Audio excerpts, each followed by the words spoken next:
is Solo P1. Welcome to the Debrief episode 2. And we have another race in the bag. Another Red Bull domination. Will it be like this for the rest of the season? That's what a lot of people are saying. Is it going to be like this for the rest of the season? Are we going to get a 1 and 2 Red Bull? What I witnessed yesterday and what millions and millions of people witnessed yesterday with that Red Bull car is a car on steroids. That car is on steroids. We had Lewis Hamilton opening up a DRS on the straight. And then you had a Red Bull, a charging Red Bull behind him. And he done it with Russell as well. A charging Red Bull with no DRS. Just passed him so easy. No effort needed. Nothing. I think Max Verstappen's foot could have been halfway down on the pedal, not even fully, for him to pass the two Mercedes cars. Now a lot of people are going to say, which I'll make my judgment down the road, they got punished. They're supposed to get punished with these new regulations. But what happened? Nothing. It seems like the car is faster, like a lot of people are saying. But like I'll tell you, I'll make my judgment down the road. If there is cheating, which I'm not saying there was cheating, I'm just saying if that's what a lot of people are saying. If Red Bull did cheat to get this car so fast. Lewis Hamilton said himself, that is the fastest car he has ever seen in his life, ever. And I echo his words. If it's not the fastest, it's one of the fastest cars ever. All we can do now is rely on the Mercedes team, rely on the Ferrari team, rely on the other teams to see if they can even catch this Red Bull car. Can they catch it? That could be the mission of the year, to try and even get a second, not even a second, maybe 10 seconds finish behind the Red Bull car. But I've got faith in Mercedes. I've got faith in the team. I think they can come back. I think they can probably win a 1 or 2 races. If they can get the car ready for Silverstone. If they can change the concept of the car. There was rumours going around, and Toto said it as well. He didn't actually say it, but he was hinting towards it. To see if they can get a car, change the concept, the entire concept, just like Lewis Hamilton wanted. This is what Lewis Hamilton wanted. He wanted a new car, not a botch job. He wanted a new concept. He told them the car was wrong. But they didn't listen. They did not listen. Now, smart heads have prevailed at the garage, and now they are listening. They are listening. They're supposed to I think they've got a car in the garage. In the wind tunnel. All ready to go. Not to drive, but all ready to work on. They got one in the wind tunnel time. They're going to have multiple time in the wind tunnel. You got Aston Martin. They got 60% wind tunnel time. Now 50% wind tunnel time. You got Aston Martin, 50% wind tunnel time over Red Bull. You've got Mercedes with a little bit more wind tunnel time than Red Bull. Can Mercedes and can Ferrari and can Aston Martin make the ground upon Red Bull? Can they? Can they all make the ground up on Red Bull? But Red Bull's fast. They are very fast. But we will see. Now today we are joined with my co-host of the Debrief. We have Toto Hammer. Not Toto Hammer, Hammer. Toto Hammer. We are joined today in the Debrief. How you going, Toto? How's life? How's things? How's it going? Yeah, things are going pretty decent. If you hear any noise in the background, it's probably just the rain outside. Yeah, it's just raining. It's just raining outside. So if you hear any background noise, it's probably It's raining everywhere in the UK. Don't worry about it. Now, I was going through, I just done my speech talking about how fast the Red Bull car is, how Ferrari, Aston Martin, and Mercedes, their mission this year is to try and get within 10 seconds of that Red Bull car. That's their mission. Because that Red Bull car is on steroids. 100% steroids. They got rocket fuel in that car. I was just saying, look, how can you open DRS, fully DRS with his energy harvesting before, and then you got the Red Bull car come behind him, no DRS, and the Red Bull car just conveniently just goes, see you later. No effort at all. That's when you know how fast that car is. So what do you think of the race weekend, Toto? Weekend all round. It was all right. Race was all right. Qualifying. I think qualifying was a bit predictable, to be honest. Qualifying was predictable for me. Race was predictable as well, because I said it's either Alonso or Perez going to get the win. I said Alonso, but unfortunately that didn't happen. Verstappen still won, even though he came 15th. He didn't win. He didn't win. Oh, you mean he's already on? Right, I know he's still on top. He's still like, it was still Red Bull 1-2, even though he came from 15th. So you can tell. Perez got the win now. That Red Bull car is just fast, man. That DRS as well. As soon as they got that DRS activated, 70 miles per hour. They don't need the DRS. They don't need the DRS. But when he passed Lewis, he didn't need the DRS. It's just quick. It's just quick, man. And yeah, that's all I've got to say. Let's see after the fourth race, after they stop developing, after Baku. Yeah. But you know, that car's just fast all around, man. Let's see. But for anyone listening on the audio on Spotify or iTunes, the debrief is basically me and Toto just going through the penalties, what was given, the strategies, how Mercedes could have done better.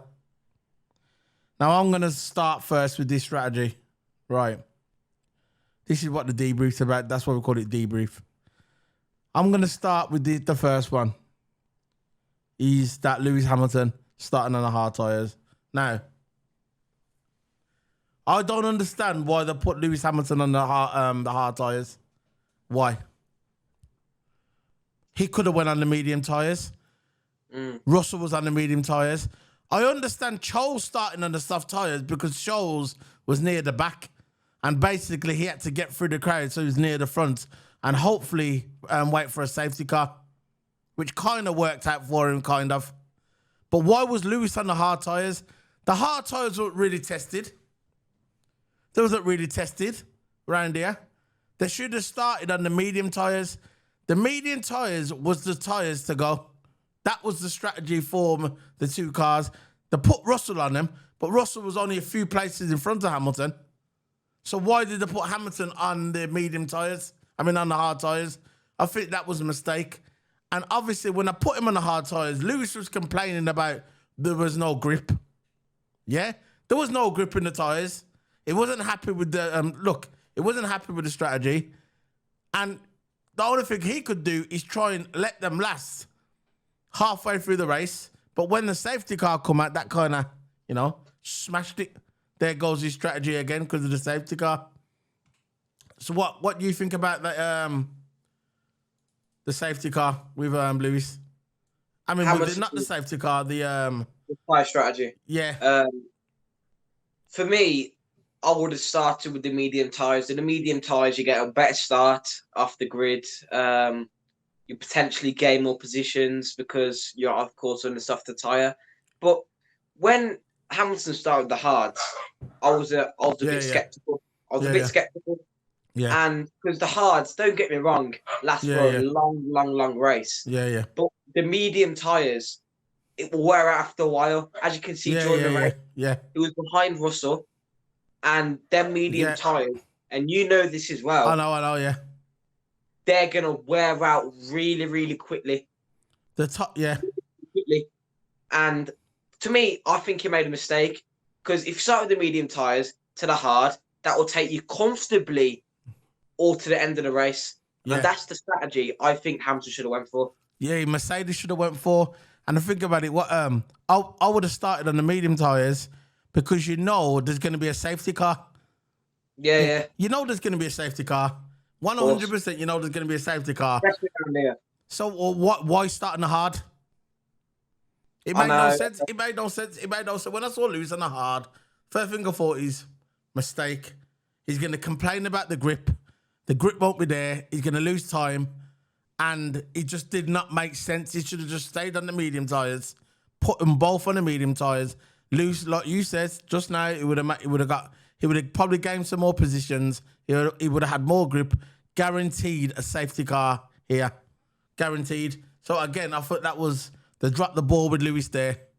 Lewis was saying after the race that about the setup. His setup was different to George Russell's, and they were saying to him, "Oh, that's great for George getting the third place," and he said it's nothing to do. He said it's nothing to do with me. I like the way he said that. He said that's nothing to do with me, but it's good for the team. That was basically saying, look, that because in the race, right, George should have moved over. Look, my opinion on this, go and look on the race day live review, the live reaction. I talked about it more in depth with the Russell thing and what should have happened if he would have moved over. But all I'm saying is Lewis wasn't happy. Now, the Alonso.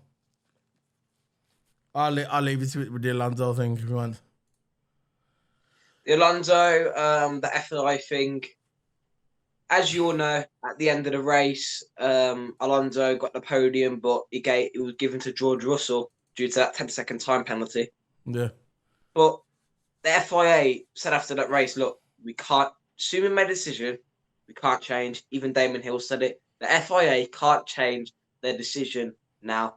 And what did they go and do? Aston Martin appealed, and Alonso got his third place back.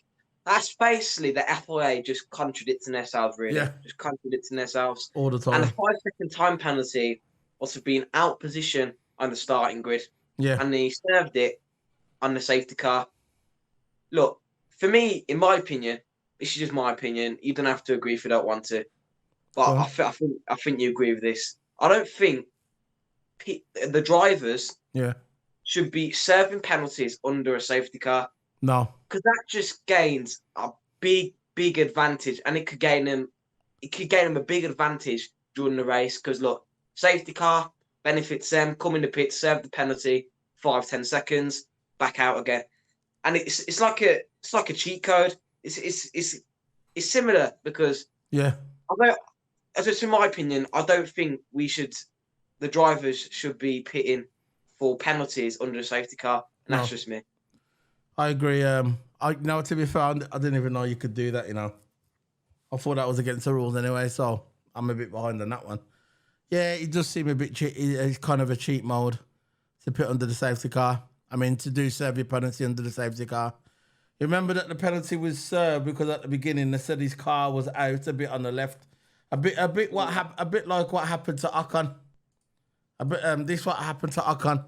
I forgot what race it was now. It happened to Ocon that he had to serve a 5-second penalty because at the start of the grid, his car wasn't in between the two lines. Now, the cars are huge, right? Yeah. The mirrors are not really good on the car. The viewership in I still don't understand how these drivers can see properly on both sides of this car. Now you got the halo down the middle. The vision is kind of like limited.